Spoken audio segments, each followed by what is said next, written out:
What's up, everybody? I just got a bulk shipment of my single issues in, so we're going to get back to some comic reviews here. Here's Daredevil number 5 by Saladin Ahmed. Believe it or not, this has been a pretty solid run so far. I've been pretty impressed with what's going on, and that's made me happy. There's not much going on that's good at Marvel Comics, and so it's nice to report on something good for once. Now, this is a crossover with She-Hulk, and of course, there's just been a bunch of crossovers. So they had an Elektra issue. Of course, Daredevil's been building up. Matt Murdock now is a Catholic father. He kind of remembers his life before, but kind of not really, and he's dressing up as Daredevil at night. He's watching after some like orphan kids, so he's being a good person all the way around. And now he is meeting up with She-Hulk. And so here's some of the... She-Hulk's pretty thick here. Thick on the bottom, not so much on top. For some reason, like, modern comics don't like boobs, but somebody likes the butts here. And you're going to see, I'm surprised this artist was allowed to do this for Marvel Comics in 2024. As we turn the page here, look at this. I mean, this is quite the pose here. This is one of those ones that, remember the SJWs back in the day, they'd have men posing in comic female perspectives as they wanted to show how woke and feminist they were. This is one of those ones that like John Scalzi would go out and like stick his butt out at the camera, like to try to make a point or something like that, and make one of those. But they did it. So obviously, I guess they do want She-Hulk to have a little bit of fun here. And that's a good thing. I don't mind this. I'm glad that, of course, this got through the Marvel censors at the end of the day.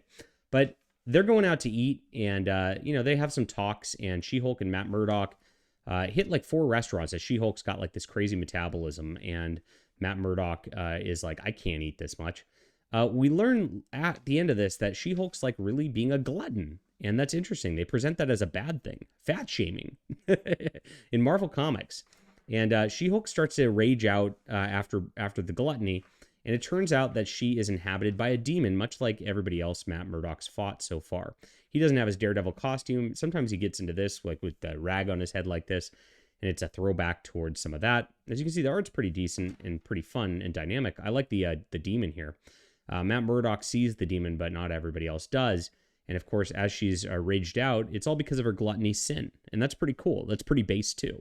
So it does play into him being a Catholic father. I love this dialogue here. And let's see if we can read this for you for a second, because it's worth doing. Oh my God, I am heartily sorry for having offended thee, and I detest my sins because of thy just punishments, but most of all because they offend thee, oh my God. Pretty cool. The Lord will not suffer the souls of the righteous to famish, but he casteth away the substance of the wicked. I firmly resolve, with the help of thy grace, to sin no more, and to avoid the near occasion of sin. Amen.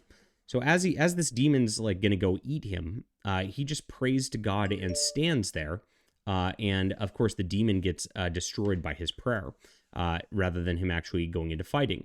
And so he realizes at the end of this that he's fighting the 7 deadly sins. Each of these demons has represented one of the sins so far. And Doctor Strange shows up for another cameo guest appearance at the end, another Marvel tactic to get you interested in comics. But this is interesting. What a cool plot. Now, Brian Michael Bendis did the 7 deadly sins thing before, and he only got through like 3 of them before he just like abandoned the idea entirely. But this one, having actual demons go up against Murdock as a priest, and Murdock actually doing a good job as a priest, is really based for Marvel Comics. What's happening over there? I can't even believe like they present a Catholic priest as a positive thing. So really enjoyable stuff. This is real heroism. I like the direction for Daredevil, and I hope it continues in this direction. The beginning of it, there was a lot of cheesy dialogue, and with the She-Hulk eating and all that, it was a very like slice of lifey beginning to this. So it was kind of a slow deal compared to like the last issue, for example. But I didn't mind that. It had some nice character moments, I thought, and the end made everything worth it. It was a good payoff. So I call this a 9 out of 10 overall. Daredevil is a high recommend from me right now. Leave a comment down below with what you think about this. Hit that like and subscribe button. We'll be back soon.